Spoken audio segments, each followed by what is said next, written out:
Have you heard of this? Probably not, right? Because no one has. In 1999, a mysterious 1-minute video file became available for the Sega Dreamcast internet service.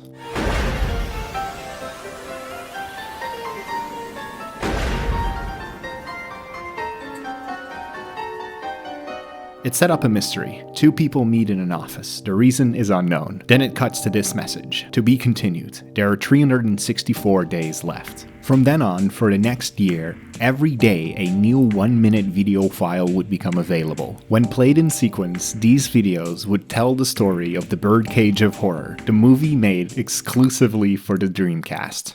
Alright, so, okay.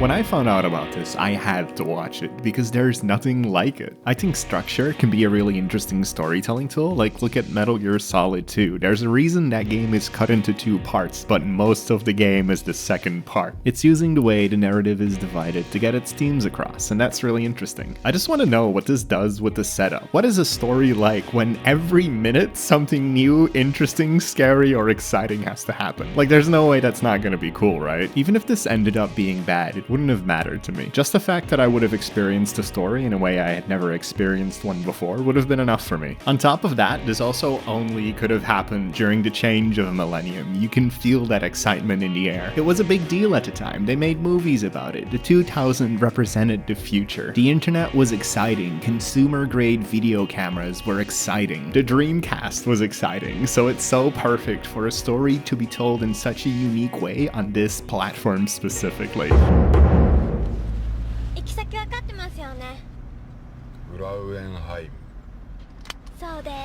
A high school girl moves into a big, ominous apartment complex with a strange German name. Her father works abroad, so she's all alone, but soon makes a friend who works as a part-timer in the cafe located in the basement of the building. The two soon start noticing strange things. The inhabitants of the building are weird and shifty. A paranoid woman asks our main character about a contract which she knows nothing about, but we've seen in the opening of the story. The next day, the woman's disappeared, and there's a suspicious amount of crows on the rooftop of the building. After looking for the key, they get up there and find the woman dead, missing her head. Suddenly, we recall a strange noise heard the night before. It's coming from the murdered woman's apartment. We discover her head and also the source of the strange noise.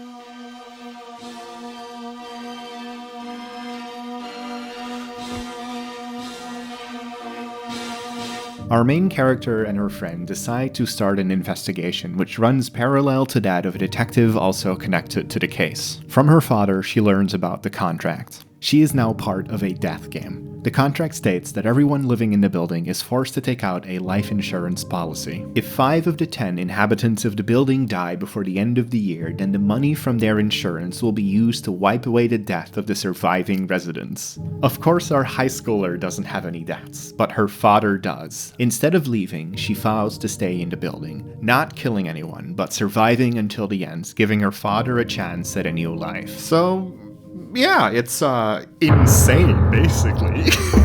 I'm a really big fan of the look of Birdcage of Horrors. Recently, I've been having a bit of an obsession with terrible-looking Japanese horror, and this fits right in. I watched this movie called Cursed from 2004, which seems to be entirely shot on consumer-grade video equipment, and it's a look I'm very fond of. I also saw Perfect Blue, the live-action version, and that gave me the exact same feelings. Not a lot happens in it until the very end when it gets pretty weird, but I liked it a lot. It's hard to say if this style is intentional or just the byproduct of lo-fi equipment, but at the end of the day, that doesn't really matter. The style is here either way. This was just kind of a visually interesting time. There's a lot of checking books and coming up with plans on your own, but even when they do go on the internet, it's charming because it looked so different back then. The deaths are all pretty hokey looking, but the low resolution does them a big favor. It's almost like there's a slight haze in every scene. It covers up the less good looking stuff pretty well. I think that's kind of funny. If we were ever to get a higher resolution version of this, it would only look worse. Everything about this that could possibly be perceived as a flaw just makes it even more charming for me.